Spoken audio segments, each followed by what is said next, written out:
All right.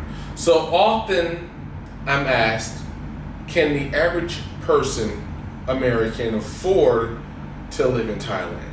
The answer is yes. Not only can the average American afford to live in Thailand, they can also afford to live throughout Southeast Asia, Europe, and Africa. So why don't more Americans move to these countries if they're so affordable? It has less to do with affordability and ease as it has to do with desire. How often do you, friends, family, co-workers honestly sit down and start researching living in a different country?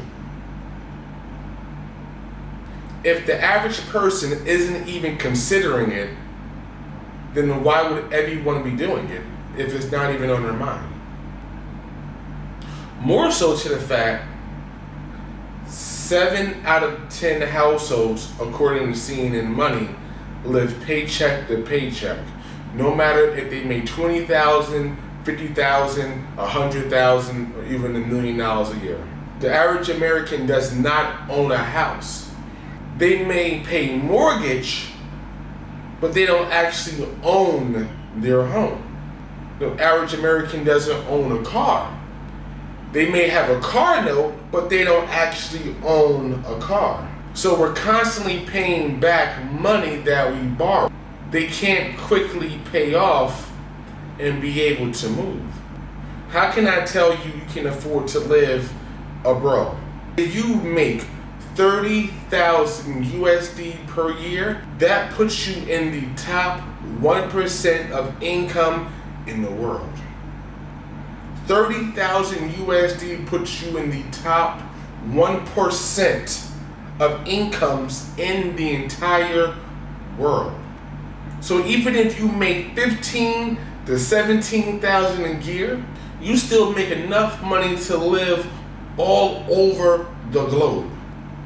Of course, some cities and some countries are a lot more expensive than others. If you want to live in some of the top cities, the Singapores, the Londons, Great Britain, Milan, Rome, if you want to live in some of the bigger, more extravagant, lavish, touristy cities, then of course you may need some extra money to be able to live comfortable.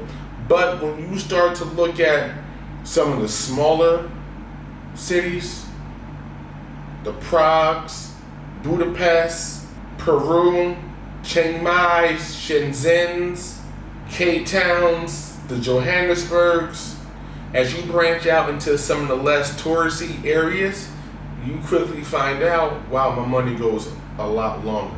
Now, of course, I'm not implying that a single parent, mother or father, with 2 or 3 children are going to be able to quickly afford to relocate from their current home city to Prague.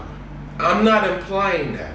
I am not implying that every single person in every single situation is going to be able to just stop everything they have going on in life and relocate overseas. I am not implying that everyone is going to want to live overseas. I'm not implying that everyone is going to be able to afford to live in a city of their choosing overseas. If you don't have Paris money, you should move to Paris. It doesn't mean you can't live in Europe, but it just means you may not be able to live in Paris.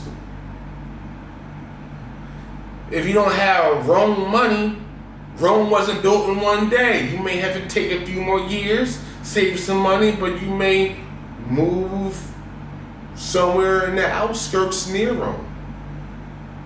I don't know. My point is, it's less about affordability and more about desire and ability.